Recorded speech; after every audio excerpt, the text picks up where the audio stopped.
ఎందుకంటే రియల్ ఎస్టేట్లో మీకు తెలుసు నగదు ఎక్కువ బదిలీ అవుతుంటుంది. ఎన్నికలు వచ్చినాయంటే అన్ని డిపార్ట్మెంట్స్ ఇక్కడనే ఉంటాయి. ఏ నగదు ఎక్కడికి తరలిపోతున్నా కూడా పట్టుకునే వ్యవస్థ నుంచి ఎన్నికలప్పుడు ఎవరైనా అమ్మకానికి వస్తే తక్కువ కొనుక్కోవాలనుకుంటారు, తక్కువ కడిగితే అమ్మడం ఎందుకని వీళ్ళు అనుకుంటారు. సో ఈ స్తబ్దత ప్రతి ఎన్నికల సంవత్సరంలో ఉంటుంది.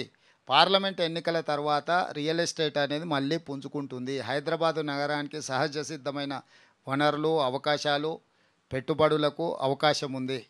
ఎక్కడా పడిపోలేదు, కానీ కొంత ఆగుతుంది. ఎప్పుడు కూడా ఎన్నికలప్పుడు ప్రతి ఎన్నికల సందర్భంలో ఈ చర్చ జరుగుద్ది. ఇప్పుడు కూడా అదే చర్చ జరుగుతుంది.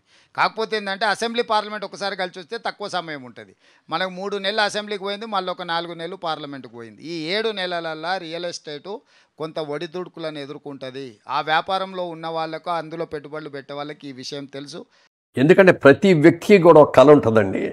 నాకంటూ ఒక సొంత ఇల్లు ఉండాలి అన్నట్టు. సొంత ఇల్లు కట్టుకునేంత డబ్బులు లేకపోవచ్చు, ముందు ఒక 100 గజాలు 200 గజాల స్థలం అన్న కొనుక్కుందాం, ఎప్పుడో అప్పుడు కట్టుకుందాం.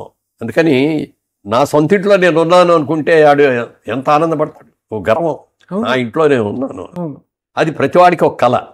ఆ కళను నిజం చూసే వ్యాపారం అండి ఇది రియల్ ఎస్టేట్ అనేది. నేను దాన్ని ఆ దృష్టిలో చూస్తున్నాను. ఫర్ ఎగ్జాంపుల్, నేను వెరీ లాంగ్ బ్యాక్ ఒక చోట 10 lakhs ఇన్వెస్ట్ చేశాను. ఒక 500,000 yards, చాలా దూరంగా 18 ఏళ్ల క్రితం చేశాను. అది ఇవాళ యాక్చువల్గా చాలా చాలా స్లో గ్రోత్ అది.